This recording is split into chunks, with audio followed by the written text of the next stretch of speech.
ልጆችዬ ዱዱ የሚገርም ነገር አድርጓል። እነግራችኋለሁ።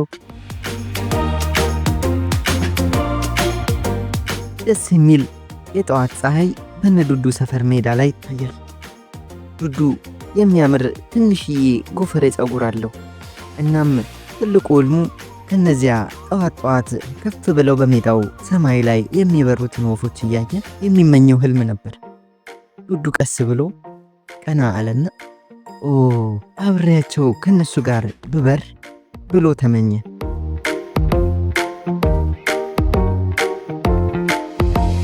ዱዱም ከዕለታት አንድ ቀን ከሰፈር እንስሶች ጋር በሙሉ ስለ ህልሙ እየነገራቸው አንድ ቀን ግን ከወፎች ጋር መብረሪያ አይቀርም ይላል በኩራት። ከዛም ዶሮዋ በሳቅ ወደቀች፣ ፍየሉም ሳቀ፣ ላሚቷ ጭንቅላቷን ነቀነቀች። ከዛም ሁሉም ዱዱን እያዩት አህዮች እኮ መብረር አይችሉ፣ ሞኝ ነገር ነህ እንዴ አሉት። ወፎች እኮ የሚበሩት ክንፍ ስላላቸው ነው። ዱዱም ክንፍ እንደሚያስፈልገው አሰበ። ላባዎችን ከመሬት ላይ መሰብሰብ ጀመረ። በአንድ ላይ እያዘጋጀ አሰራቸው። ትላልቅ 2 የእንሰት ቅጠሎችንም አደረገበት። ከብዙ ሰዓት ስራ በኋላ ክንፉን በጀርባው ለበሰው። ከዛም ዛሬ ግን መብረሪያ አይቀርም አለ። ወደ ሰፈሩ ከፍ ወዳለ ቦታ ዱዱ እየሮጠ ሄደ። ሌሎቹም እንስሳት ተከትለውት ሄዱ። ተዘጋጀና አይኖቹን ጨፈነ። ክንፎቹንም ዘረጋና ዘለለ። ንፋስ ተሰማው። እየበረረም አየ። ዋው እንዴት ነው ደስ የሚለው አለ። ወዲያው ግን ተጣጠፈና መሬት ላይ ዱብ ብሎ ወደቀ። ሁሉም እንስሳ መሳቅ ጀመሩ። እሱ ግን ምንም አልተጎዳም። ብድግ አለና እየሮጠ ሄደ።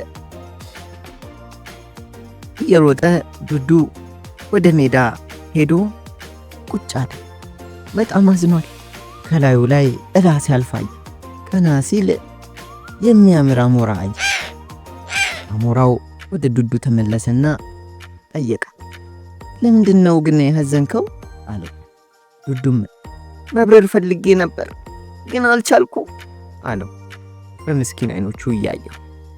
አሞራውም ሳቅ አለና እንዲህ አለው፣ ሁሉም እኮ በአንድ አይነት መንገድ አይበሩ። ከዛም አሞራው ይመክረው ጀመር።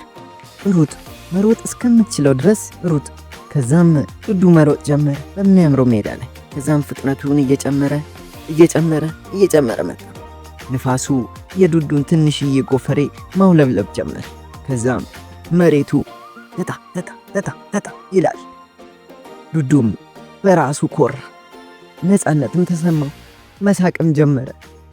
መሯሯጥም በሜዳው ላይ ቀጠለ።